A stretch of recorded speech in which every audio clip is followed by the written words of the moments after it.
everybody, and welcome back to my YouTube channel.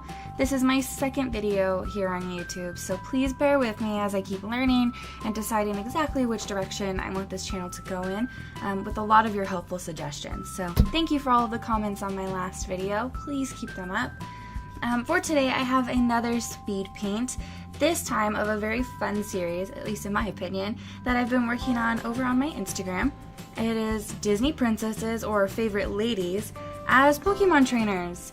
All of the sketches and the preliminary ideas and artwork for this series are being completed on my live streams, with the requests and ideas from all of the viewers who come to those either on Instagram or even on Twitch.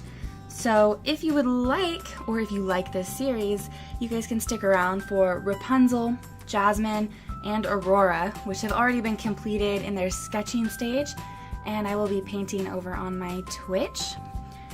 And if you would like to participate in this idea or this series and comment with your favorite ladies, please follow me over on Twitch and Instagram to participate in the live streams, because I do take not only suggestions for which Disney lady we're doing next, but also suggestions on even posing and the Pokemon that will be within her team or her partners. So if that sounds like something you'd be interested in, or sounds like fun to you, like I said, please give it a check out. All of those links are on my intro page and will be listed in my bio down below. So as you've probably noticed by now in this part of the video, today's speed paint is of Ariel from The Little Mermaid. For this piece, I did end up picking Pokemon that reminded me of her real animal buddies in the films. So as you can see right now, I'm working on a Feebas, which I thought was the perfect companion alternative to Flounder from the film. And I love Flounder, so it was actually a little difficult to paint this kind of ugly fish that had the same color palette but a very different personality. I also included a Krabby, as you can see, kind of toward the center of the image, and that's obviously to represent Sebastian. And we threw a Gorobus in there just because she was pretty and very mermaid-like. So I hope that that looks pretty good. Obviously this isn't a full team of 6. That's an idea I'd like to explore in the future, maybe adding a couple more Pokemon to her roster and giving her more of a trainer-like appearance. I did go ahead and edit the outfit for this piece, but just very slightly to give her more of a adventure-y look than the film, and also to add a little bit more coverage later on in the speed paint. You'll see what I'm talking about. Here I'm doing what I usually do in all of my speed paints. I'm going back, adding all of those colors in over the flat colors that I began in the beginning of the speed paint. Just really giving it some depth and some interest, and all of those colors kind of work together, in my opinion, to create a really cohesive piece where you can see like the water reflecting, and you see a lot of purples in her hair, which is also a new technique I've been trying. Lots of reflective light and even lighter areas in the dark parts of the shading, as long as they're a different hue. It really makes it interesting and gives it just a really lifelike appearance, in my opinion. So here I am starting that paint over on the hair. As a lot of you know, if you follow me on Instagram, or even just me talking about it here on YouTube, hair is a favorite of mine to work on, sketch, paint, and all of that good stuff. I did try a few new coloring techniques, so please let me know what you think in the comments below.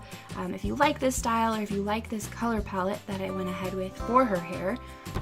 Like I said, I think it ended up a little more shapely, a little bit more defined than my other pieces, and it's something I really love. I also just love red hair. It's gorgeous. So moving on, you may see me soon once I get past the hair, which did take me quite a while. I think it was probably the most, at least time-intensive part of this piece. But you'll see me going into her skin, which I did smooth out a lot more than I usually do for any of these pieces. But you'll also notice that I left a lot of the paper texture in the piece. So in her fin, the background, and even parts of her attire, I decided that this paper texture, which is so rough and grainy, it really worked to her advantage, just giving her this kind of underwater, fishy kind of appearance. So like I said, it's not so much noticeable on the skin, but I hope it's something you guys pick up on later in the piece. So here I am starting on that fishy tail pretty quick, I believe. And I don't know if you guys saw, but I did leave off her little, I don't know what they're called, the little fin that kind of wraps around her waist. I don't know. You guys probably know what it is, so leave a comment if you do. But I did decide to leave that off. I just felt it like it gave her a bit more of like a feminine, princess-like appearance than what I was going for here. I really was trying to give her more of a, not realistic because mermaids aren't real, but more of a realistic or lifelike appearance with the scales and the tail. And I hope that came across. And so if any of you are asking about that weird shading on her abdomen, the reason that there's that harsh line for kind of like a cell shading look is because, like I said, I wanted to give her a little bit more coverage. So toward the end of the video, I try a new technique as well, and I add something in over her little shellfish bra. And so that's what that shadow is just indicating. So basically, I don't forget that it's there. And also just to make it more realistic with her tones. So her shellfish bra was also one of my favorite things that I worked on in the piece. Super quick. I think the footage is actually already over for that part, sadly. But it was just something that was very easy, and the texture of it came out, in my opinion, pretty well, pretty realistically. I'm really trying to incorporate more textures into my pieces so that it's not such a soft and very digital look.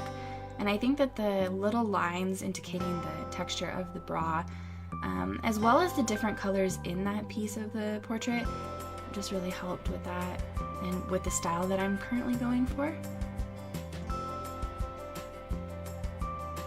Back to that hair. So here you can kind of see that texture I was talking about in the tail, especially along the lower portion of it. You can really see like this grainy, almost pencil-y texture. There's no shading there. It was actually just the paper coming through. But I really like how it played with my already papery brush texture that I use. I just think it gave it a really nice look.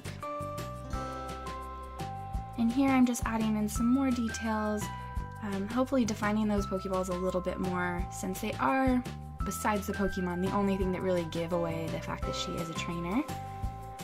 And for future pieces of these trainer ladies, I do end up developing their outfits a little bit more, moving away from their standard princess attire and giving them more of a trainer look. It's very obvious in the Rapunzel piece, which I'm hoping to paint next. The fins were also, I keep saying this, I feel like I'm bragging, but the fins were also one of my favorite parts of the piece. They were super simple. I actually didn't blend or, not blend, but define them at all in this stage. I went in, I did define a little bit the darker areas of the fins just because I, in my early stages of painting, don't typically go as dark as I want to, at least around the line art. And so when I was doing the fins, and even with Krabby, I again left all of that paper texture in there and just did a very quick paint over with a deeper hue. And I just think it worked and I didn't have to touch it. But the highlights and everything reflected the ocean light, and I was really proud. And this little Krabby, he was my favorite part to paint just overall because he was so fun. And sketching him on the stream, everybody just kept commenting on how derpy he looked and how fun he was to watch. And even in the painting, I think it translated pretty well. And his color palette worked surprisingly well, I thought, with the background colors and even the reflection from Ariel's hair, which I tried to incorporate. And you can see that a lot more on Flounder on the edge of his fins. It's just more of that reflective light I've been talking about, and it's one of my favorite, if not my favorite, techniques for digital painting. And I just really enjoy the look of it. Oh, so here is that cover I'm talking about. I never ever have tried to attempt this sheer mesh look before. So let me know in the comments if you think if I sank or swam, I guess, with this one. But I think overall I liked the appearance of it. Just trying to make it look sheer but still defined. I did go back in, I think just right there, And I added in a couple of bluish highlights to certain areas of the mesh, or of the fishnet, I guess. But I overall really liked that. And then as we come toward the end of this video, I'm just finishing up the background here. I kept it very simple. Backgrounds are something I am working on, and in my new sketchbook, because I just finished my 9th sketchbook, I can't believe it, but I am starting my 10th, and drawing backgrounds and character interactions are my #1 priority for this sketchbook. I'll be doing a lot of story development for my own characters, as well as backgrounds, so I wanted to keep this one pretty simple just for the length of the speed paint, but I still like how it came out. Just how painterly and how I define shapes, I think, kind of tied into her hair and like the fin of the picture, but I think it looked pretty well for just a simple background. And for those of you asking, I know in the last speed paint I talked about it, but I just do a lot of color picking for my line art here. And like I said, it's very simple, but if you guys would like to know more about that, please let me know, and I can talk about it more in future videos. And I believe we're almost done. And you might also know that for this background, I left a very rough watercolor, almost paper texture around the edge of the portrait, and I just liked it. I thought it gave it almost a traditional look, and it's something that I haven't done too much before, but it almost let it fade off the page into the more traditional, realistic world. And here I just finish off the picture with some quick highlights to reflect the ocean light above, and I believe that's it. Thank you so much for watching. Take care, and I'll see you next time.